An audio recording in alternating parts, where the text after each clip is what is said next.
రామచంద్రాయ జనకరాజామనోహరాయ మామకాభీష్టదాయ మహితమంగళం. మనిషికి అద్భుతమైన శక్తులు ఎన్నైనా ఉండవచ్చు.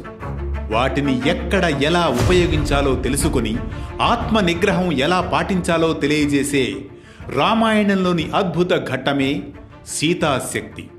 ఒక్క చూపుతో భస్మం చేయగల దివ్యశక్తి ఆమెలో ఉన్నా ఆ శక్తిని వినియోగించే సమయాన్ని, సందర్భాన్ని, ధర్మాన్ని తూచా తప్పకుండా పాటించిన సీత ఆదర్శ వనితగా నిలుస్తుందని తెలియజేసే సీతాశక్తి కథనమే ఈనాటి అనగనగా.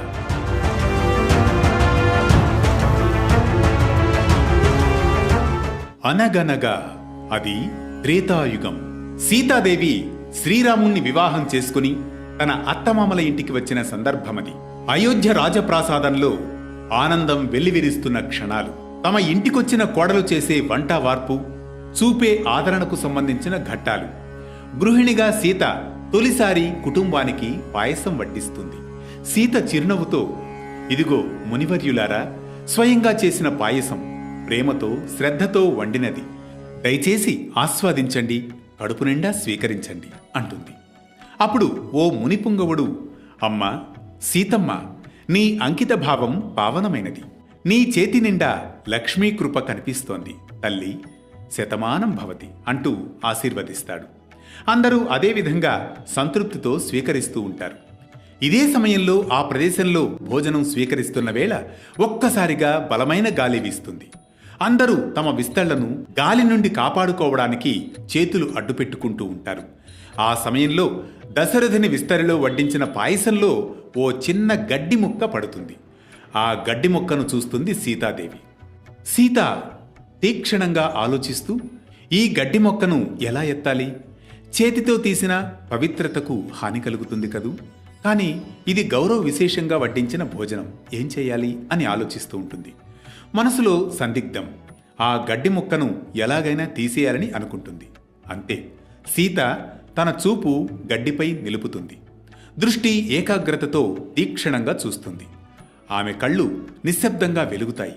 అంతే, ఆశ్చర్యకరంగా ఆ గడ్డి ముక్క మెల్లగా పాయసంలో ఉండగానే నెమ్మదిగా క్షణంలో దగ్ధమైపోతుంది. కాలి బూడిదగా మారిపోతుంది. ఈ దృశ్యాన్ని దశరథ మహారాజు తన విస్తరిలోని ఆ గడ్డి ముక్క భగ్నం కావడాన్ని గమనిస్తాడు, ఆశ్చర్యపోతాడు. తర్వాత ఆ పాయసాన్ని సంతృప్తిగా సేవించి తరువాత నిష్క్రమిస్తారు. కాని ఆ గడ్డి ముక్క దగ్ధమైన ఘటనను, తన కోడలు సీతకున్న అద్భుతమైన శక్తిని గురించి మాత్రం ఆలోచిస్తూనే ఉంటాడు ఆ దశరథుడు. సీతకున్న శక్తి గురించి మాత్రం తనను అడగాలని అనుకుంటాడు. ఈ సందర్భంలో మరుసటి రోజు సీతతో మాట్లాడే సందర్భమది. రాజగదిలో ఉంటాడు దశరథ మహారాజు.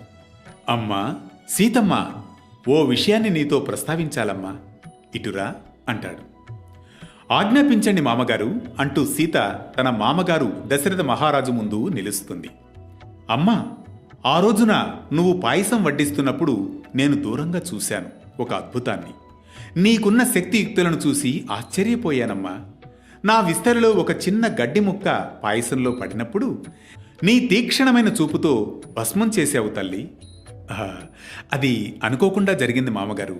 నేను పాయసం పవిత్రతను కాపాడాలనుకున్నాను, అంతే, అందుకోసమే అలా జరిగింది. అంతే, దశరథుడు చలించిపోతాడు. అమ్మా సీత, నీవు శక్తి స్వరూపిణివి తల్లి. అందుకే నిన్ను నేను ఒక్కటి కోరుతున్నాను. ఆ ప్రత్యేకమైన దివ్యశక్తిని నీవు నీ శత్రువులపై ఎప్పుడైనా చూపవలసిన సందర్భంలో మాత్రం చూపకు. అది కారుణ్యానికి సంబంధించినదై మాత్రమే ఉండాలని నేను కోరుకుంటున్నానమ్మా. అంటే ధర్మానికి, రక్షణకే నీ శక్తిని ఉపయోగించు తల్లి. విధ్వంసానికి మాత్రం వద్దని నా అభిప్రాయం అంటాడు దశరథుడు. మామగారు, మీ మాటలు, మీ ఆదేశాలు నాకు శిరోధార్యం. మీరు ఇదివరకు నాకు చెప్పినట్లుగా నా చూపు ప్రేమకు, శాంతికి, ధర్మానికి మాత్రమే పరిమితమవుతుంది. భర్త శ్రీరాముని విజయమే నా గమ్యం అని మీకు సవినయంగా తెలియపరుస్తున్నాను మామగారు అంటుంది సీత. తాను చేసిన శక్తి ప్రదర్శనను కూడా నియంత్రించుకున్న మహనీయురాలు సీతాదేవి. రావణుడు సీతను అపహరించినప్పుడు ఆమె కోరుకుంటే ఒకే ఒక్క చూపుతో రావణుణ్ణి బూడిద చేసి ఉండేది. అయినా ఆమె అలాంటిదేమీ చెయ్యలేదు. తనను రావణుని చెర నుంచి విడిపించేందుకు సీతాదేవి తన భర్త శ్రీరాముని కోసం వేచి ఉంది. సీతాదేవి ఓర్పు, శక్తి, సంయమనం కలిగిన స్త్రీకి ఆదర్శంగా నిలుస్తుంది. నిజమైన శక్తి అనేది నియంత్రణలోనే ఉంటుంది. ఆమె చూపు అడ్డంకులను, ఇబ్బందులను క్షణాల్లో భస్మం చేసేదిగా ఉన్నా తన ప్రేమ అంతకు మించి మరింత ప్రకాశవంతమైనదిగా వినియోగించబడడమే సీతాశక్తి కథనం మనకు తెలియజేస్తున్న సందేశం.